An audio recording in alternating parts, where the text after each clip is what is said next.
Florida Republican Governor Ron DeSantis will officially launch his presidential campaign next week, the Wall Street Journal reports, citing its sources. In the meantime, Florida continues to restrict the rights of transgender people. On Wednesday, he signed a law banning the provision of hormone therapy or drugs to minors to block puberty. The governor signed a bill banning the provision of hormone therapy or medication to minors to block puberty. The measure also makes it more difficult for adults to access this type of care, according to Reuters. Florida is at least the 15th U.S. state to enact restrictions of this type for minors, and Texas could soon expand the group. It continues a Republican campaign against health care that has the support of leading medical organizations, and that transgender rights organizations say helps those with mental health problems, and can even save lives. The bans are aimed at drugs and surgical procedures that help patients transition from the sex assigned at birth to the social sex,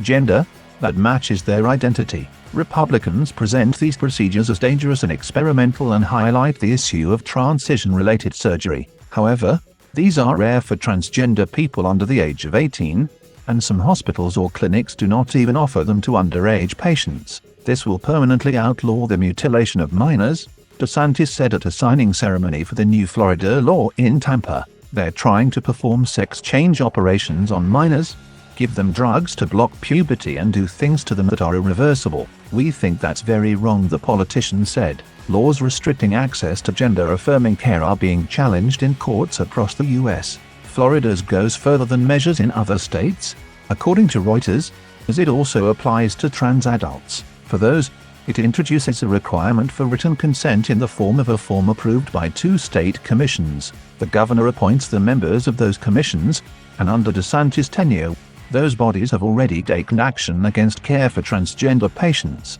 Restrictions on the use of hormone therapies or gender reassignment surgery are part of a broader campaign by Republicans against trans rights in the United States. Lawmakers across the U.S. are also putting forward proposals related to the use of public restrooms, how transgender people should be addressed, or the participation of transgender girls in women's sports. The Human Rights Campaign, an organization that promotes the rights of the LGBT+ minority, has recorded over 500 such proposals, 48 of which have been adopted. The AP reported that DeSantis on Wednesday also signed laws that restrict the use of pronouns when addressing students in schools and force people in some cases to use restrooms according to the gender assigned at birth. The governor held the signing ceremony at a Christian school. Florida Democrats did not support the proposals, but Republicans have strong majorities in both houses of the state legislature, and the measures quickly passed through the legislative process.